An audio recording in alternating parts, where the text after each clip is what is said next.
আকবর আলী আমাদের যারা যারা ব্যাক বেঞ্চে বসা আছে প্রত্যেকটা প্লেয়ারই পারফর্মার। আপনি যে ডোমেস্টিক ক্রিকেটে দেখেন সবাই পারফর্মার। তানজিদ সাকিব আপনারা ওয়ার্ল্ড ক্রিকেটে পারফর্মার, সে পারফর্ম করেছে। অবশ্যই এখানে যখন চিন্তা ভাবনা হবে যে তাকে ব্রেক দেওয়ার, তখন অবশ্যই ব্রেক দেবে। দেখেন, প্রথম ম্যাচটা যদি আপনি দেখেন, দুটো ইনিংসে পারফর্ম ভালো হয়েছে, ব্যাটিং ভালো হয়েছে, কারণ উইকেট অনেক ভালো ছিল। আপনি সেকেন্ড ম্যাচ যদি দেখেন, আমি মনে করি না যে উইকেটটা তেমন একটা ভালো ছিল। আপনি গতকালকে দুইটা ম্যাচ দেখেন, বেশি কিন্তু রান হয় নাই। তো ওই জায়গায় বোলাররা ডেফিনেটলি, আমি মনে করি না যে আমাদের বোলাররা খারাপ বল করেছে। আমাদের রানটা যদি আর একটু বেশি হতো, 20টা রান যদি বেশি হতো, হয়তো আমরা ওই ম্যাচটা আরামসে গ্রেপ করতে পারতাম। অপরাধ টিম দেখেন, আমরা কাউকে ছোট করে দেখি না। টি-20 খেলা যে কোনো সময়, যে কোনো মুহূর্তে, যে কোনো জায়গায় চেঞ্জ হয়ে যায়। যে প্লেয়াররা ভালো খেলবে, যে মাঠে যে ভালো খেলবে, সেই ম্যাচ জিতবে।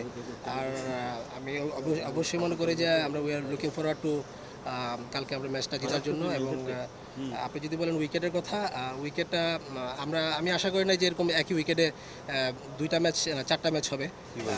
যেহেতু ইনফর্মালি আপনার বাই লস বা যে কোনো একটা ইয়াতে, আমি যতটুকু জানি যে একদিন একটা ম্যাচ হলে পরে আরেকটা সেম নতুন উইকেটে হয়, বাট এটা হয় না, কারণ আমি জানি না। বাট এটা একটু টাফ যে কোনো ম্যাচ, যে কোনো টিমের জন্য, যখন একটা ম্যাচে চারটা ম্যাচ বা তিনটা ম্যাচ হয়, একটু টাফ হয়ে যায় যে কোনো টিমের জন্য। যে কোনো একটা অ্যাক্সিডেন্ট হতেই পারে। আকবর আলী আমাদের যারা ব্যাক বেঞ্চে বসা আছে প্রত্যেকটা প্লেয়ারই পারফর্মার। আপনি যে ডোমেস্টিক ক্রিকেটে দেখেন সবাই পারফর্মার। অবশ্যই আকবর আলী ভালো প্লেয়ার, বাট টিম কম্বিনেশনে আমাদের যে চিন্তাভাবনা হয়, ওইভাবে আমাদের টিম করা হয়।